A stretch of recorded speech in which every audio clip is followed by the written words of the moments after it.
ArtLoft is brought to you by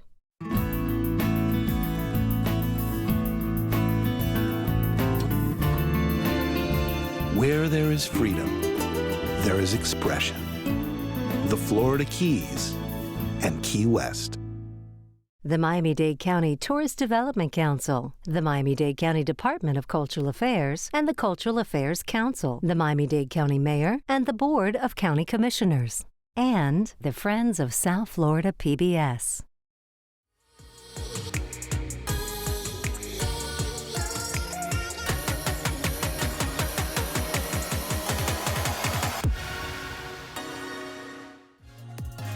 ArtLoft. It's the pulse of what's happening in our own backyard, as well as a taste of the arts across the United States.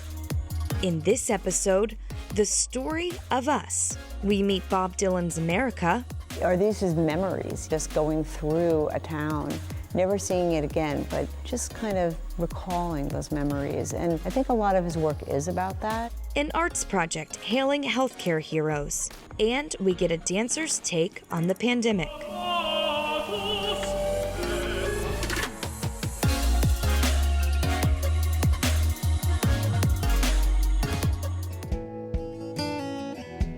Bob Dylan, I think we can all agree, as a songwriter, doesn't fit into a neat box. He started life really being a folk singer, Woody Guthrie type, following in those steps. And then R&B and the blues and rock, Christian music, and then back to rock. And he, I think, just glides among different genres, and he does the same thing with his artwork. From Mondo Scripto, which is almost Talmudic in its detailed calligraphy. Must have taken forever to write out his lyrics and then to create works of art that accompany those lyrics, to his more contemporary painting. And much of his painting defies chronology. Even he said that. He doesn't really quite remember when or where he made some of these works of art. They're not of a particular time or place. They're kind of America. Some of it you see classic sign for a motel, cafe, the kind of signs that you see when you take a road trip across the US. You can't quite remember which state you're in. That's what he really captures. And I think that's why we love Bob Dylan. He is timeless. I'm Jordana Pomeroy, director of the Patricia and Phillip Frost Art Museum FIU. I'm thrilled to have this exhibition, Retrospectrum, Bob Dylan. It is the debut of his artwork in the USA. He is obviously a lover of words. He's crafted words his whole life and thought about meaning. It doesn't really mean anything. Retrospectrum certainly sounds like a retrospective. But I think it really goes to his adoration for, turning over words in his mind and in his mouth, and it just probably sounded right, and that's what it means.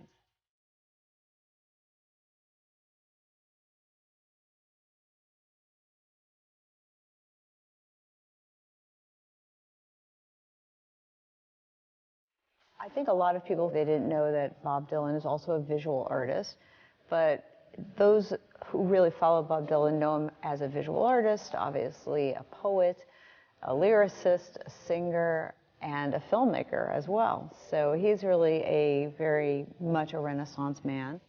We have paintings from the 90s, and then all the way through the pandemic, he was making a new series, Deep Focus, based on film stills. And those are in our grand galleries. And it's really quite extraordinary to see them all cheek by jowl, to see them one next to the other, because it's like a film unto itself. It feels like one of these 19th century experiences of a film that sort of surrounds you. And they are detailed, they are meticulous, they're fun to think about, try to guess where the film still is taken from. You dive right into his series Mondo Scripto. The writing is spidery and calligraphic, and then his draftsmanship is beautiful. So the images that accompany the lyrics don't necessarily illustrate the lyrics. So it demands making a story on your own between what is the sort of bridge between the image and the lyrics. And then as you go upstairs on the second floor, you're treated to quite a large number of works that are really about his travels. I mean, at that point, he's traveling widely through Asia. So we have a series that's based in Asia and Europe. And we see some of his works in metal, which I think in some ways are the most surprising and delightful, because they are, well, I think of them as like watch mechanics, you know, the sort of, if you opened up the back of a watch, they're very detailed. I'd like to think he scavenges for some of the metal pieces that he puts in the work, and it's like a big puzzle. And then if you come into our grand galleries, you see what I think of as Americana, the iconic signs that are really only associated with the United States, as if you're on a road trip from the East Coast to the West Coast. This is what you see. And then we move into his more contemporary work. He's working like crazy. I mean, these works, Deep Focus, are based on film stills, and these are the works that he's been really producing while, I'm assuming, kind of quietly, sequestered, as we've all been during the pandemic. So you really see a lot of different work.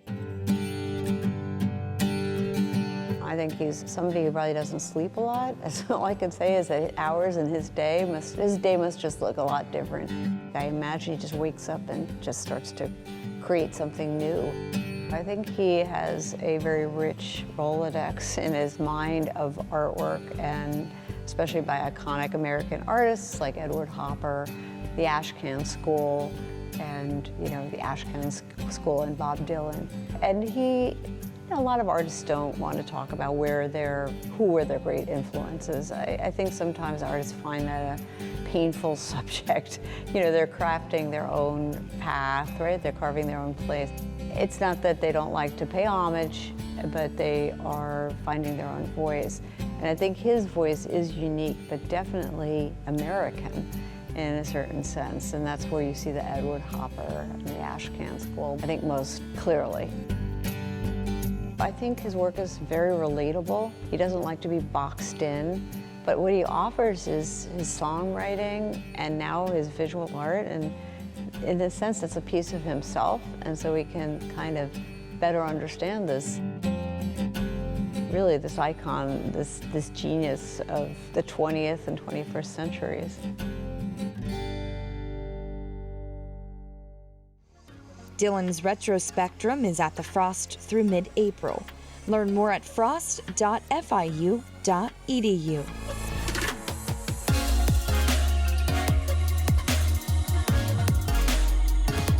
Artist Roberta Marks has been turning found treasure into art for over 30 years. We meet her work at the Custom House, Key West.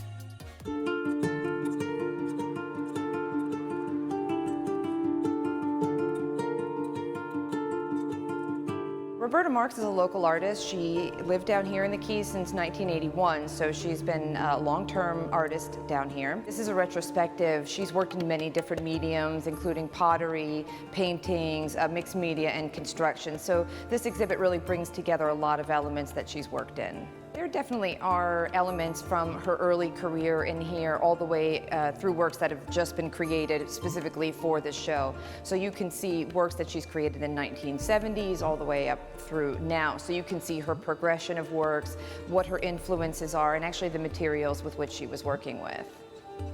Roberta actually has her master's in fine arts, so she's studied it. She hasn't picked it up recreationally or learned it through small classes here in town. So to have that caliber of artists in town, that definitely reflects in the way that the material that's in the exhibit and the way that it's laid out. So it's definitely not what people expect when they come into the museum from a local Key West artist. Roberta has incorporated a lot of different elements into her artwork. A lot of them are found objects, whether it be things found locally that people are discarding, things that she finds on walks. She's also picked up a lot of pieces on her travels. She's been around the world, so a lot of her pieces incorporate elements from those countries and give her a reflection on where she's been. And what she does is assemble them together with other objects that either she's created or for assemblies, for instance, she puts them into boxes or containers to really exemplify the message she's trying to get across.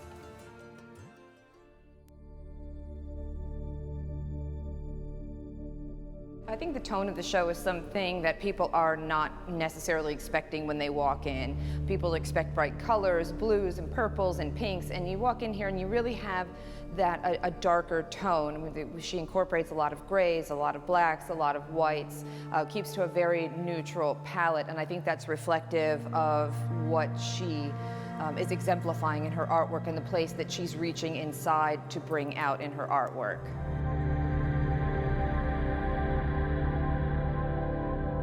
So in the exhibit, there are a few placards next to pieces of the artwork. The text that's on them came directly from the artist. It sort of describes either where she acquired the material or where she made the material or where she actually made the artwork and what it means to her and the message that it's trying to convey. It's not with every piece that's in the exhibit, but with select pieces that she felt really had a deep meaning and wanted our visitors to have a better understanding of her artwork.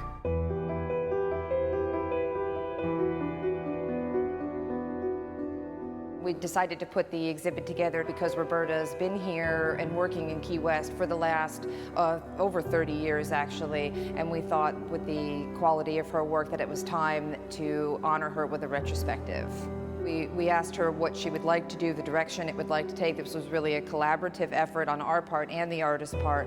And she wanted to incorporate old pieces and new to really make it very full and show the range of her skills and diversity over the last 30 and 40 years. For current exhibits at the Key West Museum of Art and History at the Custom House, head to kwahs.org.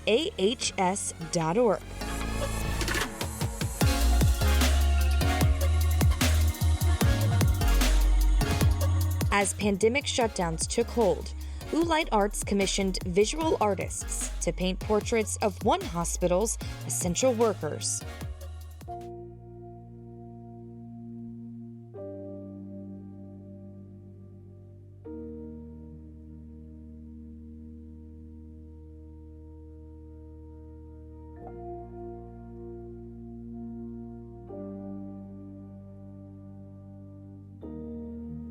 My name is Carlos Esteban.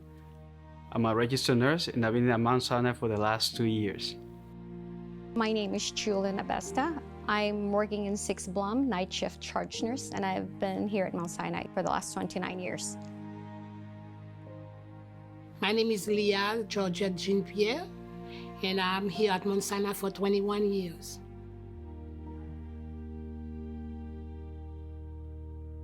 My name is Shia Riggins, aka Vanta Black, and I'm a visual artist, an activist, and a mama. I feel very honored to participate in this project and to be able to depict people who are so important to society. As the daughter of a nurse, I think the pandemic has taught people how important people who work in healthcare are, and I'm just really honored to be able to depict them through my work. So in my general practice, I focus on reality and telling the truth. And I do a lot of portrait work because I like to tell people's stories through a portrait. And it aligns with this project because I'm telling the truth through these portraits. I'm telling these people's truth. Art is so important because it's through art that you can expose or show others what you actually live day to day, and it's very hard to put into words. My name is Mark Floridor, and I am a Haitian American artist based in Miami, Florida. I wanted to make these pieces seem like a presence of life and to show the presence of the person in the artworks. Being in this group of artists that were chosen to do this commission has been very exciting. A lot of these artists I look up to and inspire myself. All the artists in this group, we all make work about people in different ways.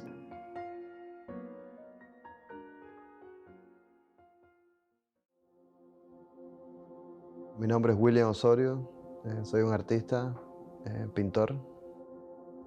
Es un gran honor y satisfacción poder participar en un proyecto que tiene como principal objetivo reconocer a los trabajadores de primera línea en el campo de la salud.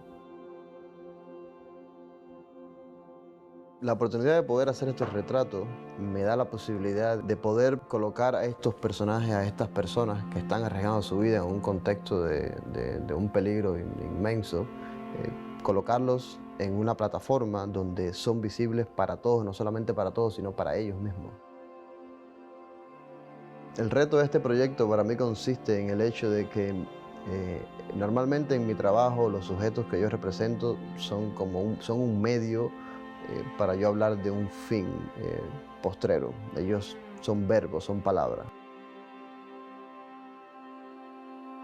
En este proyecto las personas que yo estoy pintando son el mensaje. Y no solamente son el mensaje, sino que son personas que yo no conozco, pero conozco su labor. Y a partir de su labor puedo tener una interpretación yo de quiénes ellos son. Del mismo modo que estas personas son héroes anónimos y manifiestan y proyectan su generosidad para con la comunidad, lo hace Oolite con la comunidad artística.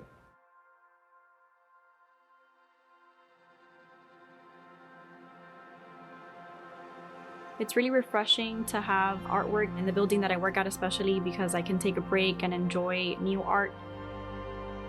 I was actually having a coffee the last time that the art went up, and I got to see the change, like when they took the old art off and they put the new art in, and it was really nice to see that.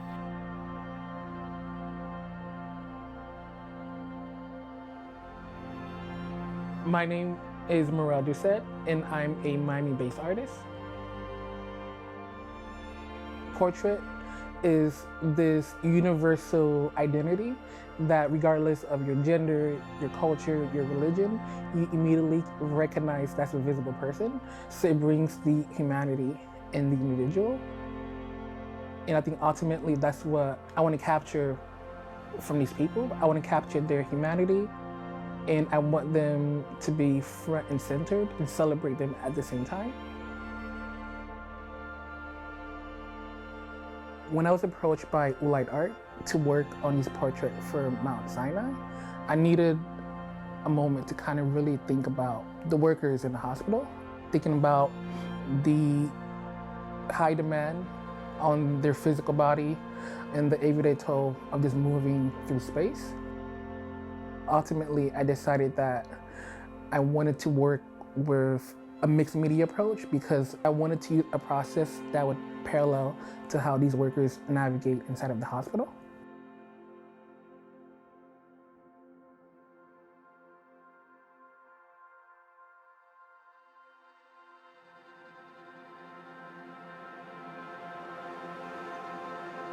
The most rewarding part of being a registered nurse is to hear the patients call you a hero.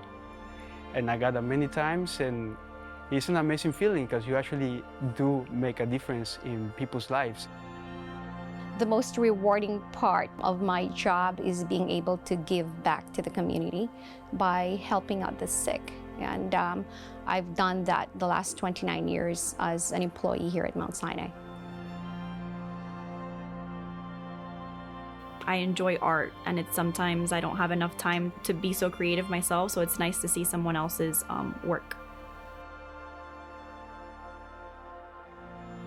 Me siento que es un honor, de verdad, estar incluido en este proyecto, y me encanta la idea de caminar por los pasillos del hospital y ver este tipo de arte, porque transmite como, no sé, una paz.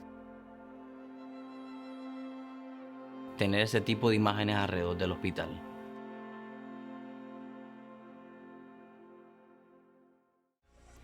Learn more about the artists at oolitearts.org.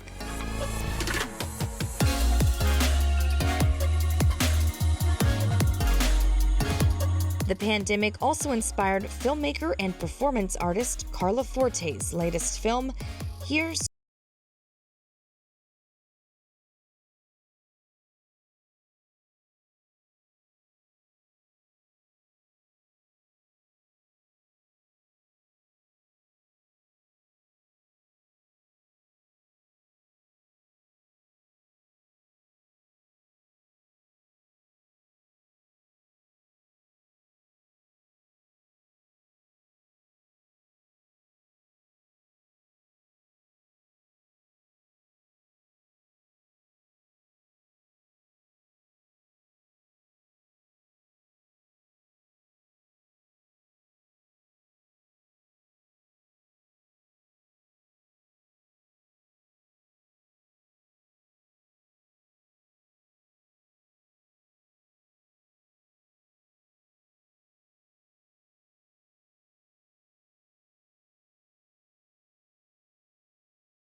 I'm Kelly Breez, and I make a lot of different kinds of work.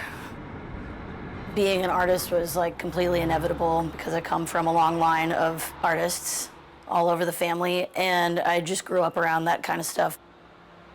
My grandmother, she was really big into watercolors and figure drawing, so I started doing that at a really young age and just kind of never stopped. We're here in my studio in Allapattah, where it is very hot. Do you want a beer? Yeah. And this is my favorite room on the face of the earth. I show up here every morning fairly early and I leave fairly late. I didn't have a studio for a very long time when I lived in California because space is hard to come by. And so as soon as I moved back to Miami, I was lucky enough to come across this studio, and I immediately filled it with everything that I possibly could, and it's kind of bursting at the seams, but that's how I like it. I went home and like, I love using text because I think it's kind of fun to not give people a choice to they have to listen to what I have to say if it's on a piece of wood right in front of them. I always wanted to be a stand-up comedian but never had the guts to do it, so I have a lot to say and like just being really blatant about it and writing it out, and even if it's deeply offensive and crass, which is kind of fun to like watch people squirm. I'm big on illustration and doing a lot of like wood cutouts that are kind of just like bigger versions of smaller drawings. The black and white thing came from a background in graphic design. I used to do a lot of like album covers and flyers for my friends that were in bands, things that like really need to stick off the wall and not drown in 3 other million flyers. Now I can't stop using color. It was comfortable to use a lot of black and white when I lived in San Francisco because it's not as vibrant as Miami. I think when I moved back here, it kind of just crept up in the work, and now I love injecting color like wherever I can. Continue the conversation online. ArtLoft is on Instagram at ArtLoftSFL. Find full episodes, segments, and more at artloftsfl.org and on YouTube at South Florida PBS.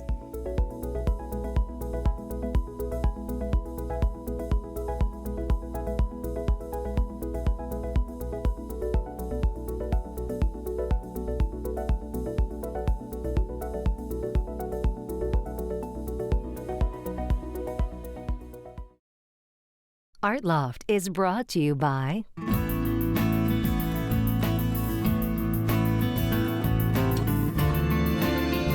Where there is freedom, there is expression. The Florida Keys and Key West.